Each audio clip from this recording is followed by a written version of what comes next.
Teganya ibu mertua mengambil uang pensiun suamiku yang telah meninggal dunia. Assalamualaikum sahabat Bunda.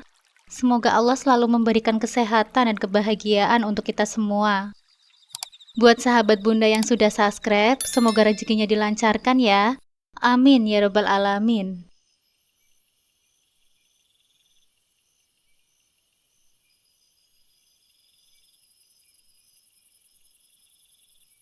Aku selalu merasa hidupku sempurna. Setiap kali aku melihat ke arah suamiku, Mas Rido, yang duduk di ruang tamu bersama anak-anak kami, hatiku penuh dengan rasa syukur.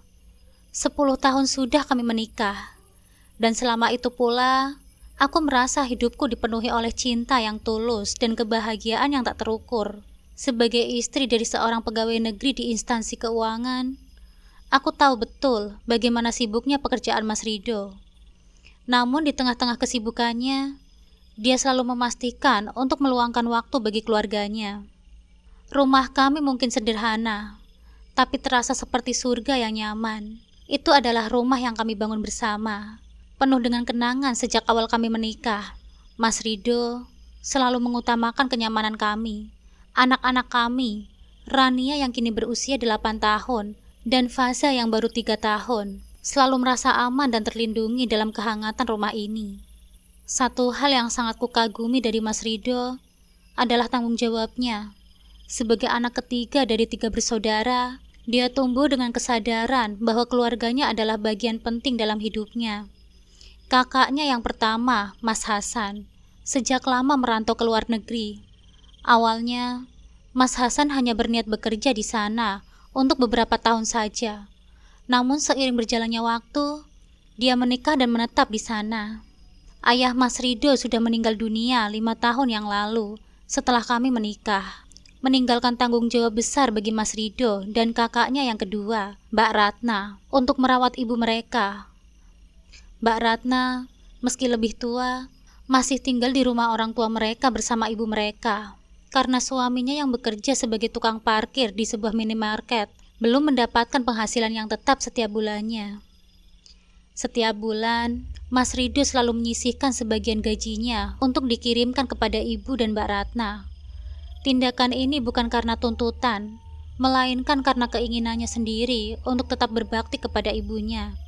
Aku tahu bahwa sejak ayahnya meninggal, Mas Rido merasa bertanggung jawab penuh atas kesejahteraan ibunya. Aku sering mendengar Mas Rido bercerita tentang betapa ibunya sangat berjasa dalam hidupnya. Sejak kecil, dia dibesarkan dengan disiplin dan kasih sayang yang penuh oleh sosok wanita yang kuat setelah ditinggal suaminya. Ibunya selalu mengajarkan untuk tidak melupakan keluarga, dan prinsip itu begitu tertanam dalam diri Mas Rido hingga kini. Bagi Mas Rido, meski sudah memiliki keluarga sendiri, ibunya tetap menjadi salah satu prioritas utama dalam hidupnya. Setiap kali aku mendengar percakapan mereka lewat telepon, aku melihat bagaimana Mas Rido berbicara dengan penuh hormat dan perhatian kepada ibunya, meskipun Mas Rido kini adalah kepala keluarganya sendiri. Di hadapan ibunya, dia masih menjadi anak yang penuh bakti. Ibunya sering mengirimkan makanan atau oleh-oleh untuk kami, menunjukkan bahwa meski tinggal berjauhan, perhatian itu tetap terjaga. Aku tak pernah mempermasalahkan Mas Rido yang selalu mendahulukan keluarganya. Bukan karena aku mengabaikan kebutuhan kami sendiri, tetapi karena aku tahu betul bahwa hati Mas Rido luas. Cintanya tak terbagi antara kami dan keluarganya, melainkan ia mampu mencintai kami semua dengan cara yang adil. Dia selalu punya waktu untuk anak-anak kami, selalu siap membantu dan mendengarkan setiap masalahku. Aku selalu memastikan bahwa kami semua merasa dicintai. Pada malam-malam tertentu, ketika anak-anak sudah tertidur, kami sering duduk di teras rumah, menikmati keheningan malam bersama secangkir teh hangat. Dalam percakapan kami, Mas Rido sering bercerita tentang mimpinya untuk membesarkan anak-anak kami dengan penuh nilai-nilai kasih sayang dan tanggung jawab yang ia pelajari dari orang tuanya. Aku ingin Rania dan Faza tumbuh menjadi orang-orang yang tahu bagaimana menghargai keluarga, seperti yang ibu ajarkan kepadaku dulu, katanya dengan suara lembut. Aku selalu mengangguk, tersenyum dengan mimpi-mimpi Mas Rido. Di saat-saat seperti itulah, aku merasa betapa berharganya cinta dan perhatian yang dia berikan kepada kami. 10 tahun pernikahan kami adalah perjalanan penuh cinta dan kebersamaan.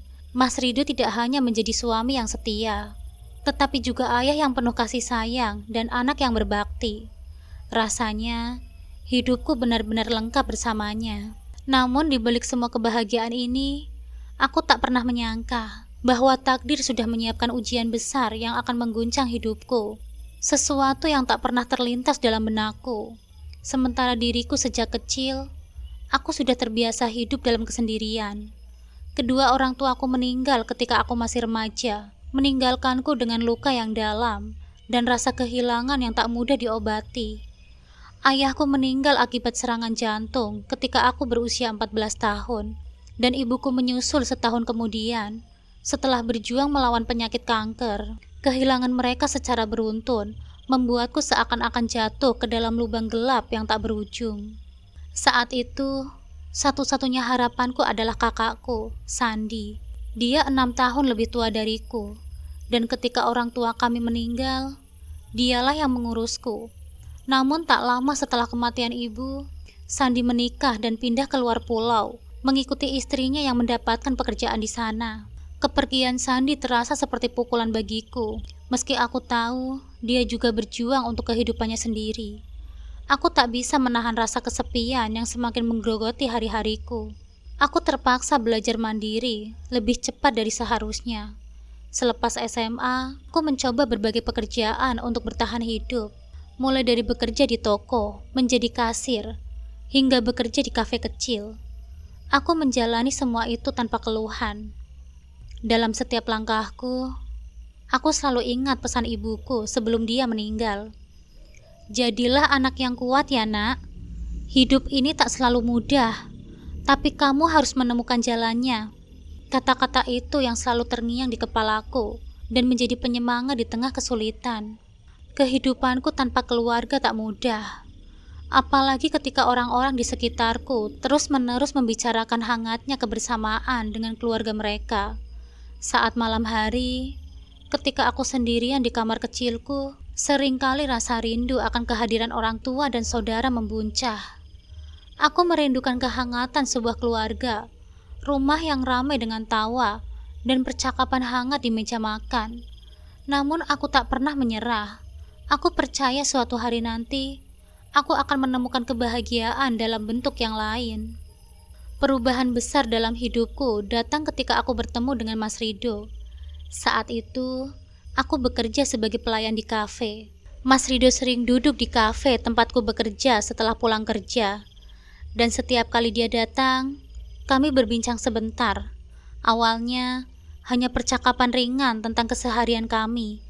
Tapi lambat laun, obrolan kami menjadi lebih dalam. Aku tertarik pada sikapnya yang lembut dan sopan. Sementara Mas Rido nampaknya tertarik pada kemandirianku. Kami mulai sering bertemu di luar kafe, dan tak lama kemudian, Mas Rido menyatakan niatnya untuk serius menjalin hubungan denganku. Saat dia melamarku, aku merasa hidupku berubah. Mas Rido adalah orang yang membuatku percaya bahwa aku layak untuk dicintai dan diperhatikan. Dalam dirinya, aku menemukan harapan baru yang selama ini hilang. Kami menikah setahun kemudian, dan saat itu, aku merasa dunia akhirnya berpihak padaku. Setelah menikah dengan Mas Rido, hidupku berubah drastis. Aku yang dulunya hidup tanpa keluarga, kini memiliki keluarga kecil yang begitu hangat dan penuh cinta. Kehadiran anak-anak kami membuat kebahagiaan itu semakin lengkap.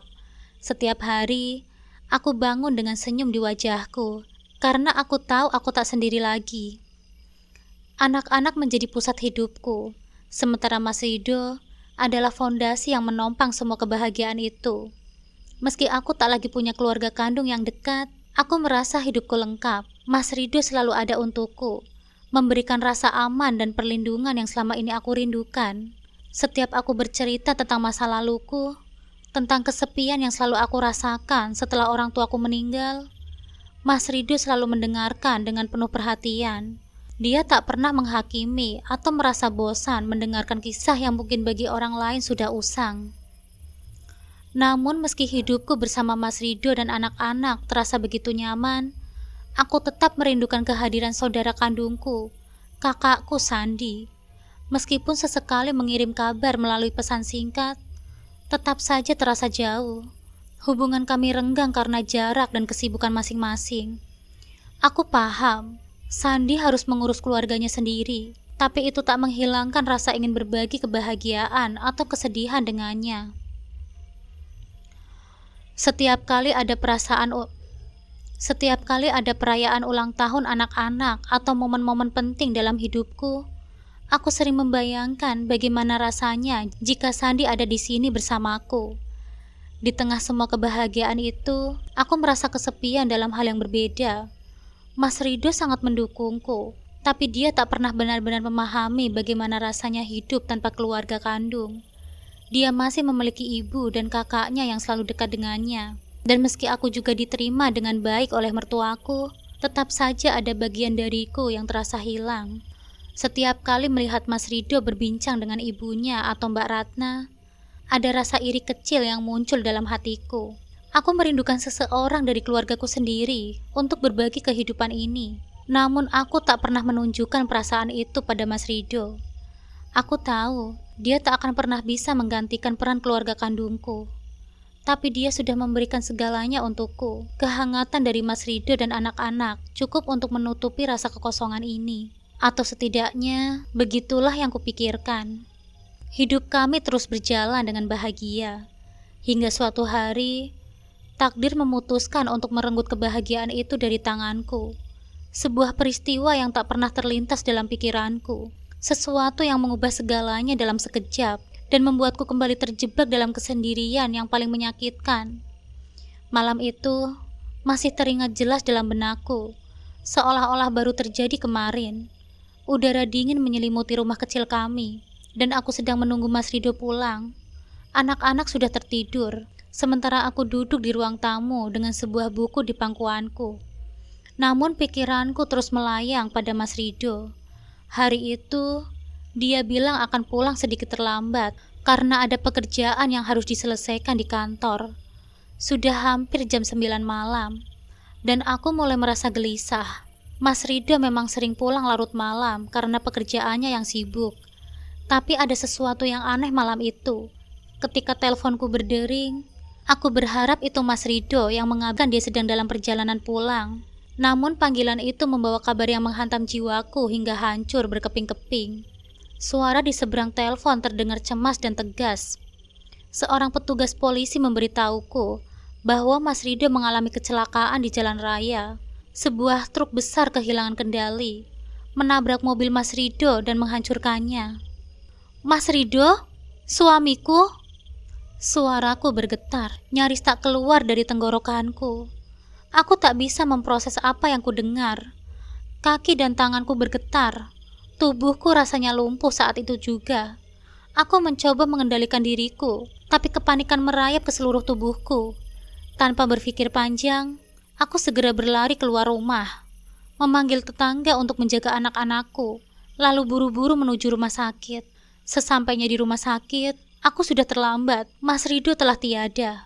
Ketika dokter memberitahuku hal itu, rasa dunia berhenti berputar. Seluruh tubuhku lemas. Aku hampir jatuh pingsan di depan ruang gawat darurat. Wajah-wajah perawat dan dokter berusaha menenangkan. Namun aku tak bisa mendengar kata-kata mereka. Yang ada di dalam pikiranku hanya satu. Mas Rido sudah pergi. Suamiku, belahan jiwaku, ayah dari anak-anakku, tak akan pernah pulang ke rumah lagi. Aku berdiri di sana, terpaku, hatiku hancur berkeping-keping. Suara tangis memenuhi ruangan, tapi aku sendiri seperti tak mampu menangis. Air mata tak kunjung keluar, seolah tubuhku menolak untuk menerima kenyataan ini. Aku hanya bisa berdiri di sana, menatap kosong, mencoba memahami bagaimana hidupku yang penuh cinta dan kebahagiaan tiba-tiba berubah menjadi mimpi buruk yang tak bisa kuatasi. Keesokan harinya, setelah semua administrasi rumah sakit selesai, tubuh Mas Rido dibawa pulang untuk disemayamkan. Rumah kami yang biasanya penuh tawa dan keceriaan, kini dipenuhi kesedihan yang mendalam.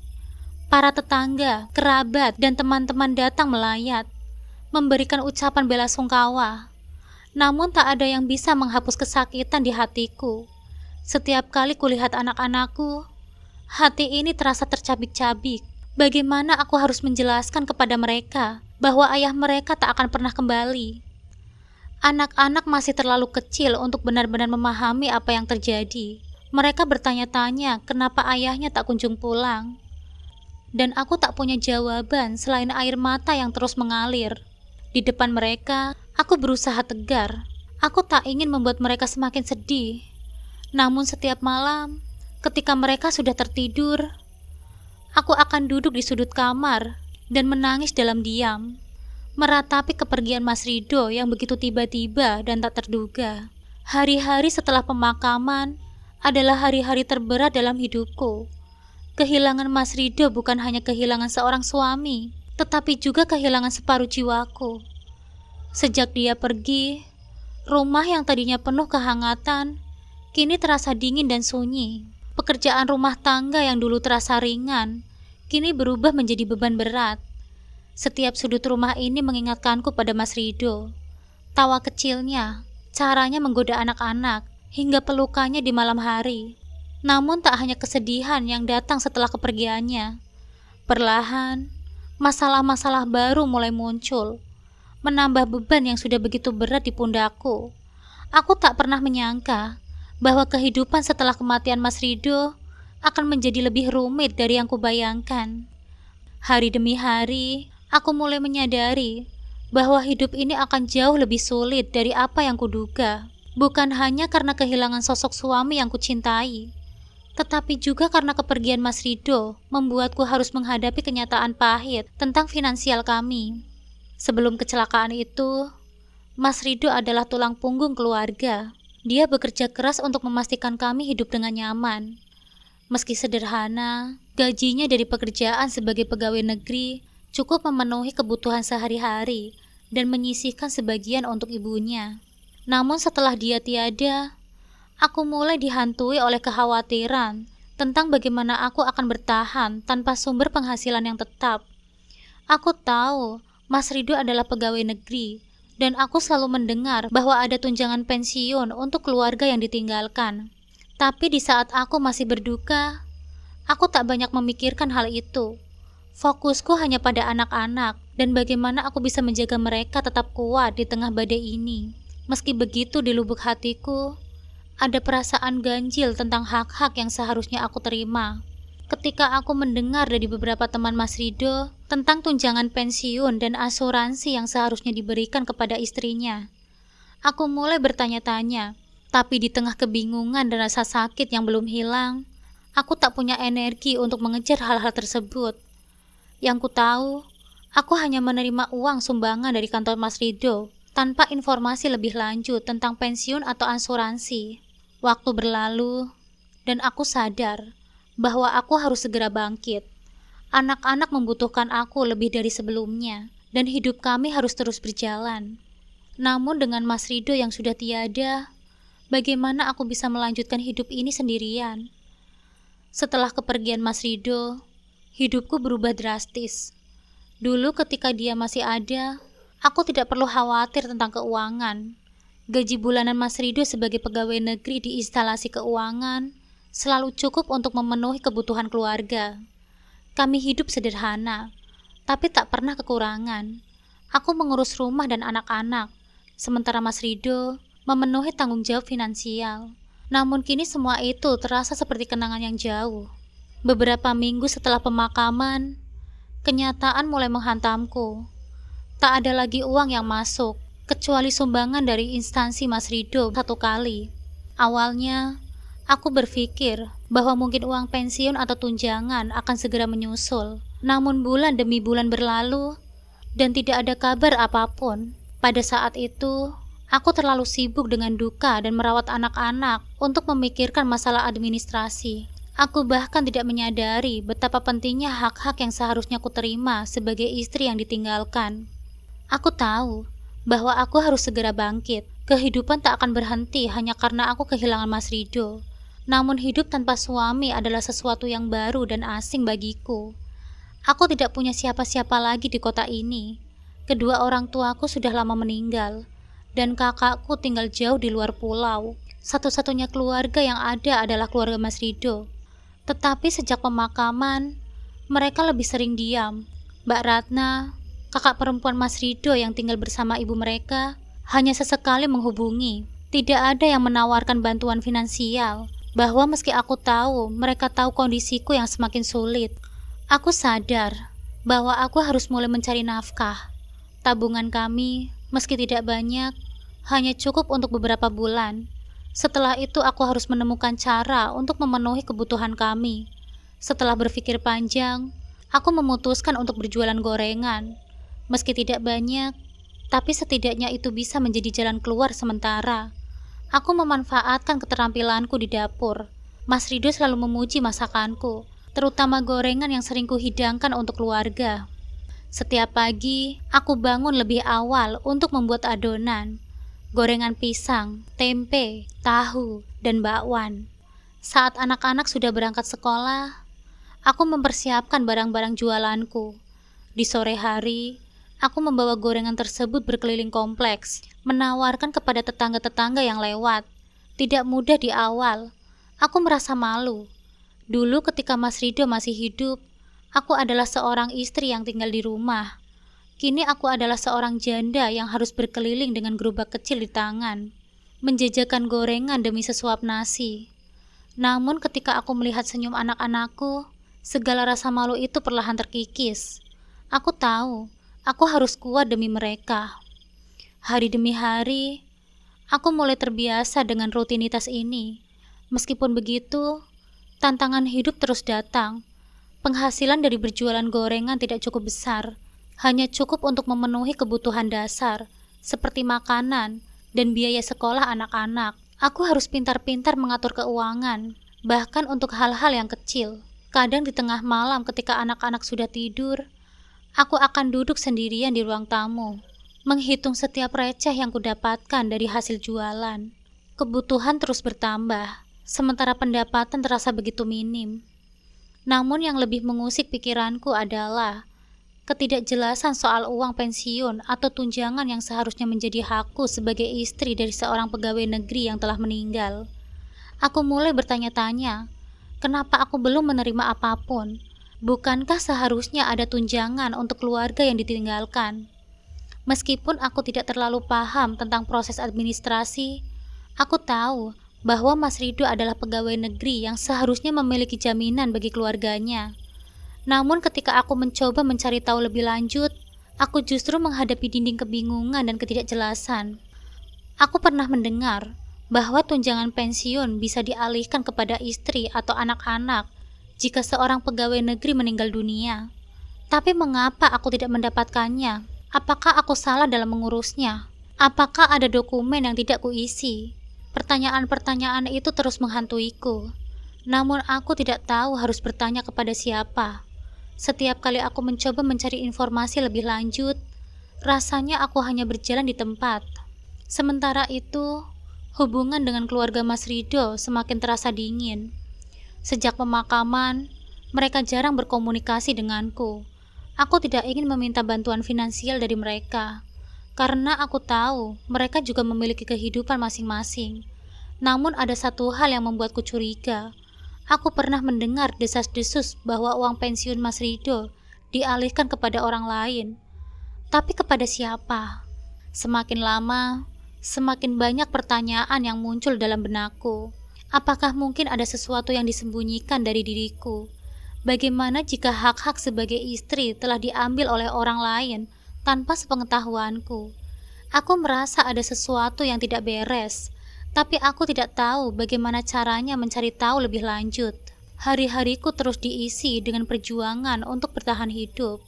Meski begitu, pikiran tentang hak yang seharusnya menjadi milikku terus mengusik ketenanganku.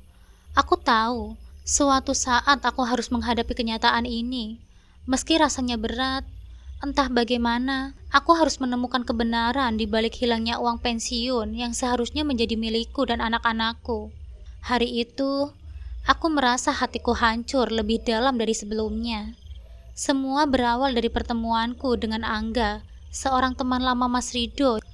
Sudah lama kami tidak bertemu, dan dalam perbincangan ringan yang awalnya penuh nostalgia, tanpa sengaja, dia menanyakan tentang kelanjutan hidupku dan anak-anakku setelah Mas Rido tiada. "Bagaimana kamu sekarang? Sudah beres urusan pensiunan Mas Rido kan?" Tanyanya dengan nada simpati. Pertanyaannya seketika membekukan senyumanku. "Pensiunan?" Aku mengulang dengan bingung. "Iya, sebagai istri, kamu harusnya mendapatkan pensiunan bulanan dari instansi tempat Mas Rido bekerja. Itu jaminan bagi keluarga yang ditinggalkan," jelas Angga dengan suara santai. Dek, rasanya seperti baru disambar petir. Selama ini, aku berpikir bahwa tidak ada hak apapun yang bisa kuharapkan selain sumbangan dari teman-teman kantornya. Aku mengangguk tanpa kata, mencoba menyembunyikan gejolak emosi yang mulai berkecamuk di dalam diriku. Apa yang Angga katakan membuatku bertanya-tanya, apakah selama ini ada sesuatu yang disembunyikan dariku? Setelah perbincangan itu, malam harinya aku duduk sendirian di ruang tamu, merenung dalam hening. Kata-kata Angga terus terngiang di kepalaku. Kalau memang benar bahwa ada uang pensiunan untukku, kemana perginya uang itu? Mengapa aku tidak pernah menerimanya? Perlahan-lahan, kecurigaanku mulai terbentuk. Aku teringat kata-kata yang sering kudengar dari tetangga tentang betapa eratnya hubungan ibu mertuaku dan Mbak Ratna dalam mengurus segala urusan setelah Mas Rido tiada. Apakah mungkin mereka yang mengurus uang pensiunan itu? Aku mulai merasakan sakit di dadaku. Perasaan yang campur aduk antara marah, sedih dan kecewa. Aku mencoba mengingat kembali pertemuanku dengan keluarga Mas Rido setelah pemakamannya. Ibu mertua dan Mbak Ratna memang terlihat lebih sibuk mengurus administrasi dan tidak terlalu melibatkan diriku. Saat itu, aku tidak mempermasalahkan apa-apa karena masih dalam duka yang mendalam.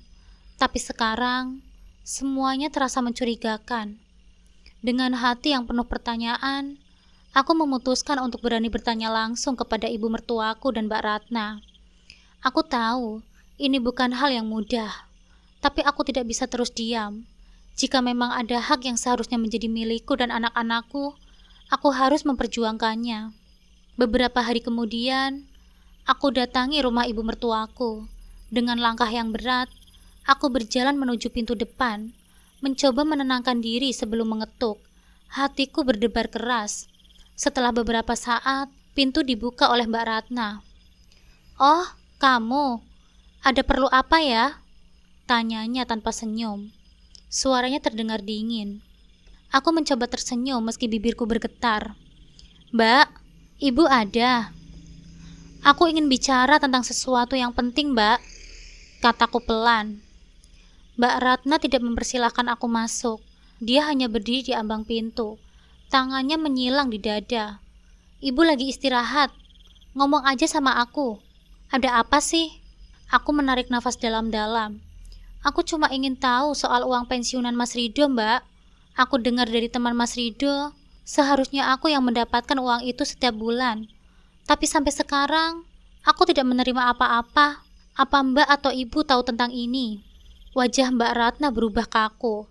Matanya menatapku dengan tajam, seolah aku baru saja menanyakan sesuatu yang tak pantas. "Pensiun? Kamu pikir kamu berhak atas itu?" Aku menelan ludah. Hatiku merasa tidak enak. "Tentu saja, Mbak. Aku kan istrinya, dan anak-anak kami juga berhak." "Kamu cuma istrinya, tapi ibu adalah orang yang paling berhak," potong Mbak Ratna dengan nada sinis. "Ibu sudah mengurus semuanya. Pensiun Mas Rido dialihkan ke ibu. Kami sudah mengurus administrasinya. Jadi, kalau kamu berharap dapat uang dari situ, lupakan saja." Aku terdiam, merasa tertohok oleh kata-kata Mbak Ratna. Aku tak percaya dengan apa yang kudengar. "Tapi Mbak, aku kan juga istrinya. Mbak, aku punya hak. Itu untuk masa depan anak-anak kami, Mbak." "Anak-anakmu? Anak-anakmu masih bisa kamu urus sendiri kan? Lagi pula, kamu ini cuma memanfaatkan kematian Mas Rido untuk mencari keuntungan kan?" Mbak Ratna mendekatkan wajahnya kepadaku. Matanya menyipit penuh kebencian. Kamu pikir setelah Mas Rido mati, kamu bisa mengandalkan kami selamanya? Kami juga punya kehidupan, tahu? Aku terhentak, seolah ada sesuatu yang mengiris dadaku mendengar kalimat itu. Aku menatap Mbak Ratna, mencoba mencari sedikit rasa empati di wajahnya, tapi yang kutemukan hanya ekspresi dingin dan penuh kebencian. Aku hanya ingin hakku, Mbak. Aku tidak memanfaatkan apapun. Ini demi anak-anak Mas Rido. Sebelum aku bisa menyelesaikan kalimatku, ibu mertuaku muncul dari dalam rumah. Wajahnya terlihat masam. Ratna, siapa itu? Tanyanya. Ibu, ini dia, si wanita yang datang meminta-minta. Mau menuntut pensiun katanya, jawab Mbak Ratna dengan sinis sambil melirik ke arahku. Aku tak mampu menahan air mataku lagi. Bu, aku hanya ingin meminta kejelasan. Aku tahu ibu berhak atas sebagian, tapi aku juga berhak untuk anak-anak. Namun ibu mertuaku tidak menanggapi permohonanku. Wajahnya tetap datar, bahkan ada kilatan kebencian di matanya yang belum pernah kulihat sebelumnya. Pergi dari sini, kamu tidak akan mendapatkan apapun. Jangan pernah kembali lagi ke rumah ini. Tanpa memberi kesempatan untuk menjelaskan lebih jauh, pintu ditutup dengan keras di depan mataku. Aku berdiri kaku di depan rumah mereka, terisak sendirian. Hati dan perasaanku hancur berkeping-keping. Bagaimana mungkin mereka, orang-orang yang seharusnya menjadi keluargaku, bisa begitu kejam? Apa yang sebenarnya telah kulakukan hingga mereka begitu membenciku? Aku berjalan pulang dengan perasaan hampa. Suara Mbak Ratna terus terngiang di kepalaku. Kata-katanya tentang memanfaatkan kematian Mas Rido untuk keuntungan terasa seperti belati yang menancap dalam-dalam. Di saat yang seharusnya mereka mendukungku dan anak-anakku, mereka malah merampas hak-hak kami. Air mata mengalir tanpa henti, sementara di dalam hatiku hanya ada kekecewaan yang tak terukur. Sejak hari itu, aku tahu aku tak bisa lagi mengandalkan siapapun dari keluarga suamiku. Mereka telah menutup pintu, bukan hanya secara fisik, tetapi juga secara emosional. Aku berdiri sendirian dengan hanya anak-anakku sebagai alasan untuk tetap bertahan. Aku harus mencari cara lain untuk mendapatkan keadilan. Bagaimanapun juga, hakku dan hak anak-anakku tidak boleh hilang begitu saja. Setelah diusir dengan hinaan yang menyakitkan, aku merasakan hidupku berada di titik yang terendah. Setiap kali aku mencoba memperjuangkan hakku, baik itu melalui percakapan langsung dengan mertuaku atau upaya melalui jalur hukum, semuanya berakhir dengan penghinaan. Aku mulai merasa dunia tak lagi berpihak padaku. Aku tak punya kekuatan lagi untuk terus bertarung, dan seolah-olah semua jalan menuju keadilan telah ditutup dengan rapat di depanku.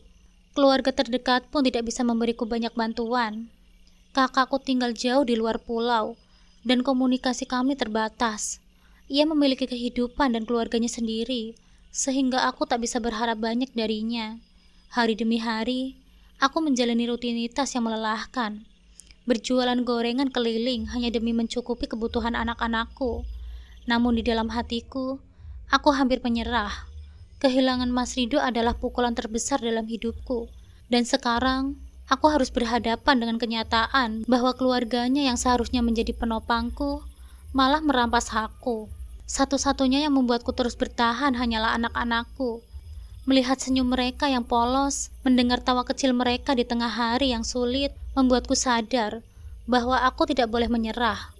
Aku tahu, mereka membutuhkan sosok ibu yang kuat, bukan wanita yang terpuruk dalam keputusasaan. Di tengah semua keterpurukanku, Angga datang menemuiku lagi. Pria yang selama ini ku kenal sebagai teman baik Mas Rido dan rekan kerja yang selalu setia. Di tengah kebingungan dan kepedihanku, Angga muncul membawa secercah harapan yang tak kusangka. Aku dengar ada masalah dengan uang pensiunan Mas Rido, katanya dengan nada simpati. Dan aku merasa ada yang tidak adil. Kamu punya hak atas itu semua, dan kamu harus memperjuangkannya. Aku tahu prosedur di kantor, dan aku bisa membantumu mengurus ini, kalau kamu mau. Aku terdiam mendengarnya. Di satu sisi, aku merasa sangat ragu. Setelah semua hinaan yang pengkhianatan dari keluarga Mas Rido, aku mulai merasa tak ada gunanya lagi untuk memperjuangkan apapun. Tetapi di sisi lain, aku tahu bahwa uang pensiun itu penting bagi masa depan anak-anakku. Dan di saat-saat kritis seperti ini, aku tidak bisa menolak bantuan dari seseorang yang benar-benar tulus ingin membantuku. Terima kasih ya Angga, aku sangat menghargai niatmu. Tapi, aku sudah terlalu lelah. Aku mengaku, suaraku nyaris berbisik. Kamu gak harus hadapi ini sendirian, kata Angga dengan lembut. Aku akan urus semuanya. Kamu hanya perlu percaya. Akhirnya, meski hatiku masih ragu, aku memutuskan untuk menerima bantuannya. Aku tak punya pilihan lain. Dengan bantuan Angga, aku mulai mengurus ulang administrasi pensiunan Mas Rido, yang rupanya sudah diselewengkan oleh mertuaku dan kakak iparku. Prosesnya panjang dan melelahkan. Banyak dokumen yang harus dikumpulkan ulang. Dan beberapa kali kami menghadapi kendala di kantor Mas Rido, karena banyak urusan yang dipersulit oleh campur tangan ibu mertuaku. Namun Angga tak pernah menyerah. Dalam waktu beberapa bulan, akhirnya keadilan mulai berpihak padaku. Uang pensiun Mas Rido yang selama ini dialihkan ke ibu mertuaku, akhirnya berhasil kami tarik kembali sesuai hakku sebagai istrinya. Rasanya seperti beban berat terangkat dari pundakku. Aku bisa bernafas sedikit lega, meskipun prosesnya begitu panjang dan penuh air mata. Dengan uang itu, setidaknya masa depan anak-anakku sedikit lebih terjamin. Aku juga bisa mengurangi tekanan finansial yang selama ini begitu menghimpit hidupku. Waktu terus berjalan, dan perlahan-lahan aku mulai merasakan perubahan dalam diriku. Angga, yang awalnya hanya datang sebagai teman yang menawarkan bantuan, ternyata memiliki perasaan yang lebih dalam padaku. Awalnya aku tak menyadari, karena hatiku masih terikat kuat pada kenangan bersama Mas Rido. Setiap sudut rumah, setiap barang-barang yang ada di rumahku, mengingatkanku pada suamiku yang telah tiada. Namun seiring berjalannya waktu, kehadiran Angga mulai mengisi kekosongan yang selama ini begitu menghimpit. Yang paling mengejutkan adalah caranya mendekati anak-anakku. Angga tak pernah memaksa kehadirannya dalam hidupku atau anak-anakku. Dia selalu sabar dan penuh perhatian. Setiap kali dia datang, dia membawa mainan kecil atau makanan kesukaan anak-anakku. Tawa mereka terdengar begitu lepas setiap kali Angga datang. Setiap kali Angga ada di dekat mereka.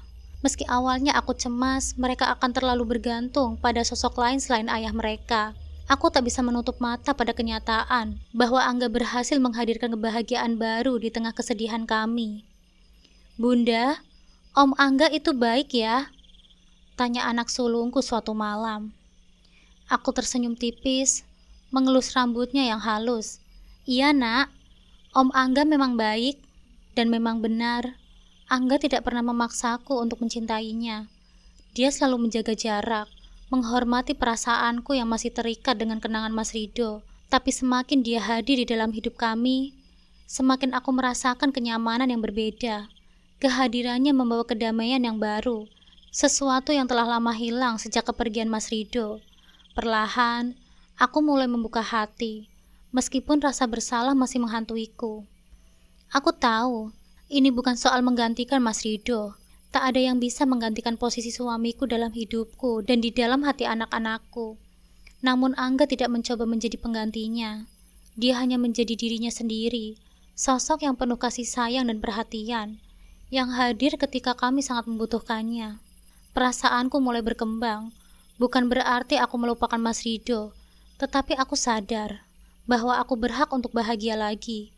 Aku mulai belajar menerima bahwa kehidupan memang tidak selalu berjalan dengan sesuai harapan.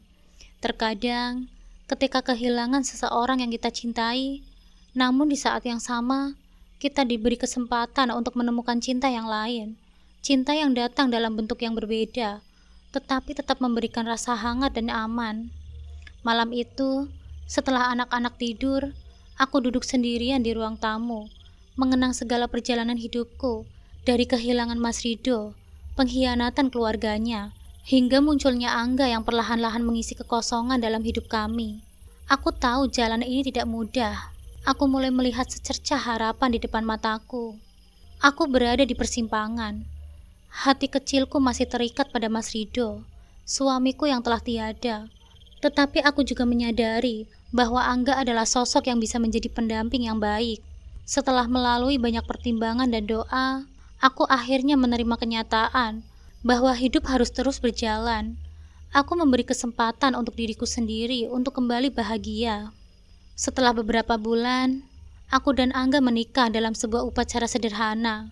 Hidupku yang dulu hancur, kini kembali menemukan harapan. Aku bersyukur bahwa Tuhan mempertemukanku dengan orang yang begitu baik seperti Angga. Meski takdir telah merenggut Mas Rido dari hidupku, Tuhan memberiku kesempatan untuk memulai hidup yang baru. Kali ini bersama seseorang yang juga mencintaiku dan menyayangi anak-anakku. Akhirnya aku menemukan kebahagiaan kembali di ujung harapan yang dulu sempat pudar.